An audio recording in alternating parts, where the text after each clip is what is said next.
In this lesson, I'm going to talk about how to factor out a greatest common factor, which is the first step whenever you factor. So essentially, factoring is just the distributive property in reverse.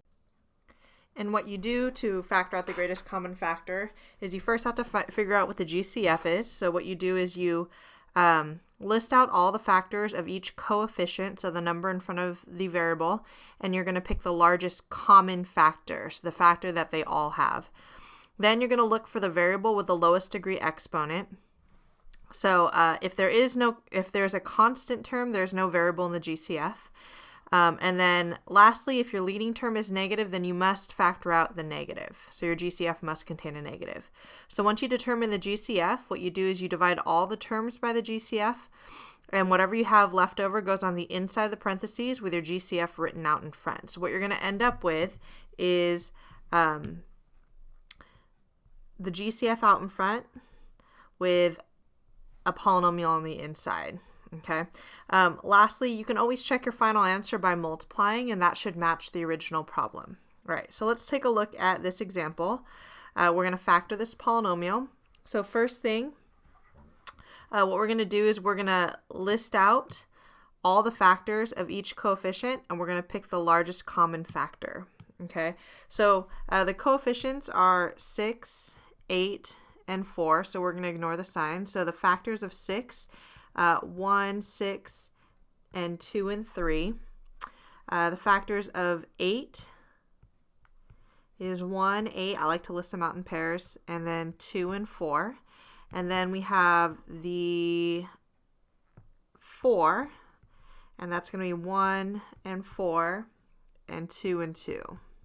So in looking at these lists, the biggest number they all have in common is a 2. Okay, so even though 4 and 8 both have 4, since 4 is not a factor of 6, that can't be the greatest common factor. So our GCF in terms of number is going to be 2.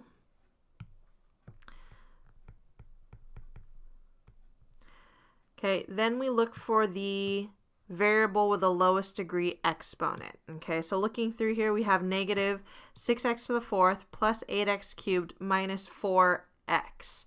So really, this is x to the first power. So in terms of the lowest degree exponent, it's going to be x to the first power. So my GCF is going to be 2x to the first, or just x. And then lastly, since our leading term is negative, our GCF must also be negative. So our GCF is going to be negative 2x.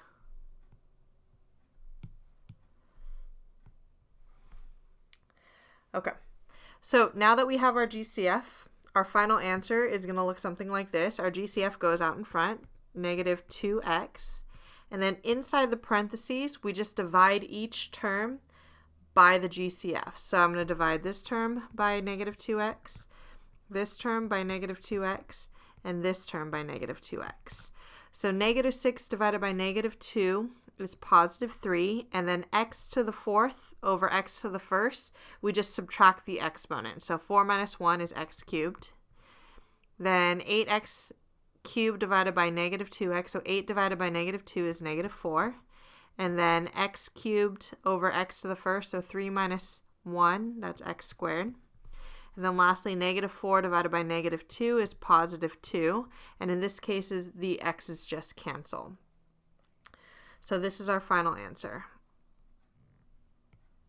Okay, you can always check your final answer by multiplying.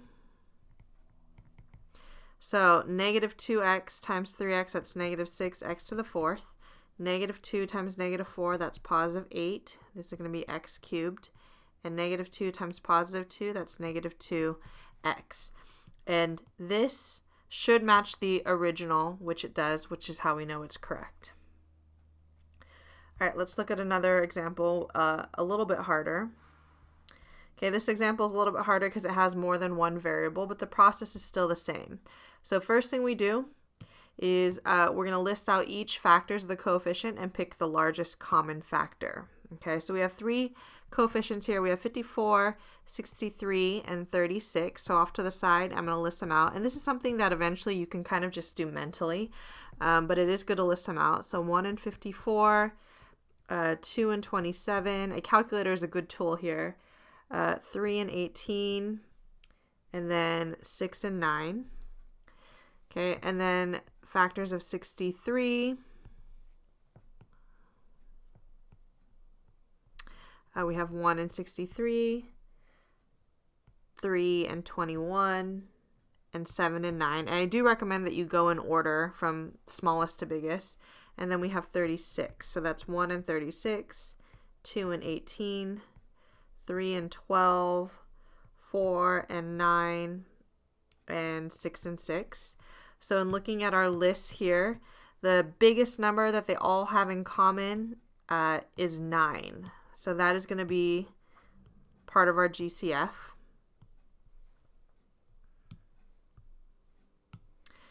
So GCF, it's going to be 9. It doesn't need to be negative since my leading term here is positive. And then we need to look at our variables. So first thing, I'm going to look at my m terms. So scanning through my m terms, I have m to the 6th, m to the 7th, and m to the 5th. So the lowest degree here that we have is m to the 5th.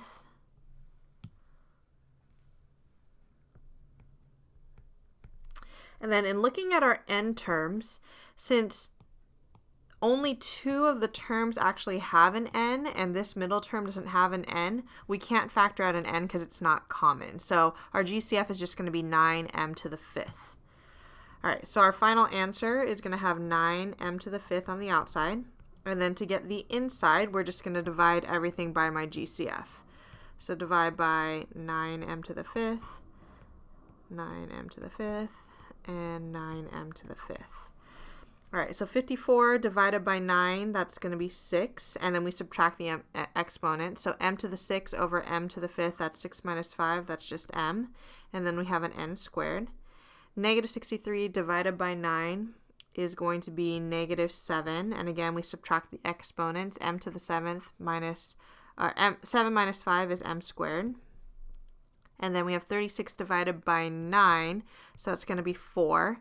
The m to the 5ths cancel out, so I'm just left with an n cubed.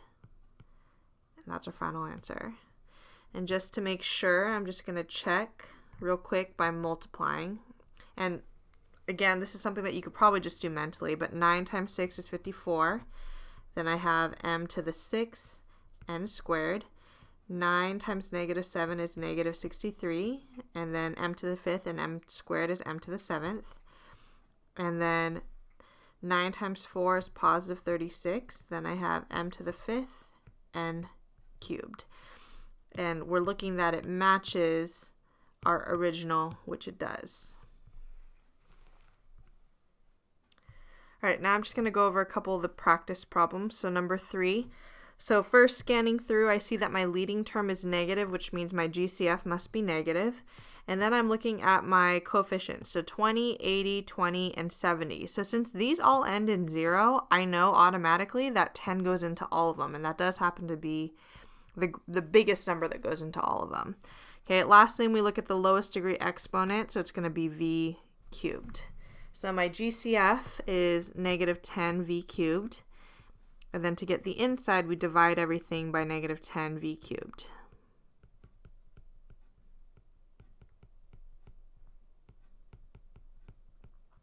So negative 20 divided by negative 10 is positive 2. And then we subtract the exponent, so v cubed. 80 divided by negative 10 is negative 8. And then v squared. Negative 20 divided by negative 10 is positive 2v. And then 70 divided by negative 10 is negative 7.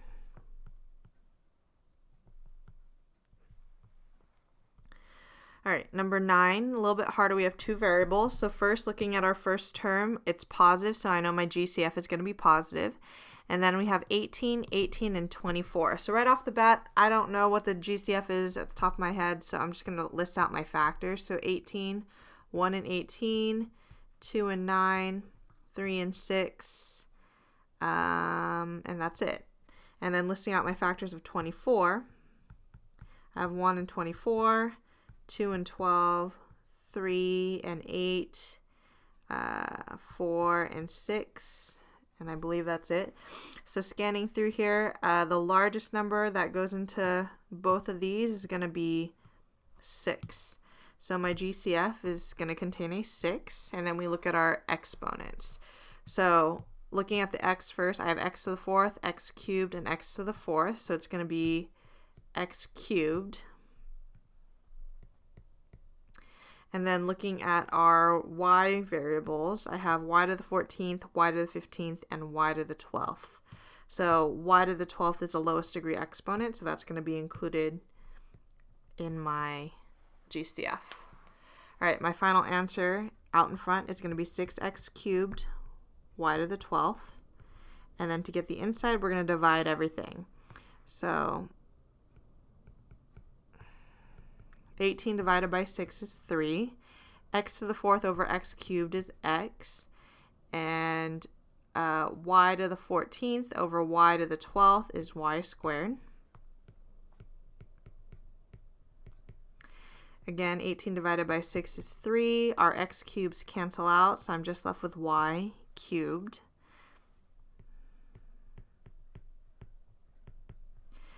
Uh, 24 divided by 6 is 4. X to the 4th over x cubed is just x, and then our y to the 12th cancel out. All right, last one, number 11. First thing I see, our leading term is negative, so my GCF must be negative. And then we have 9, 9, and 36. Well, since 9 goes into 36, then I know my GCF is going to be a 9. And then we have 3 variables here. So first looking at our h's, I have h to the 8th, h cubed, and h to the 4th.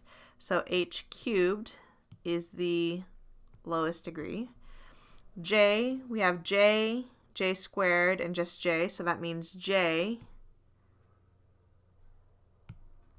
is going to be in my GCF. And then last thing, we have k, k to the 4th, and k. So that means it's just going to be a k. So my GCF is negative 9 h cubed jk. All right, so final answer. Divide everything by this. Negative 9 h cubed jk. So negative 9 divided by negative 9, those just cancel out. H to the 8th over h cubed is h to the 5th. The jk just cancels out. Negative 9, or 9 divided by negative 9 is negative 1. The h cubes cancel out. I have a j left over and a k cubed. Negative 36 divided by negative 9 is positive 4. H to the 4th over h cubed is h, and then the j and a k cancel out. So here's my final answer.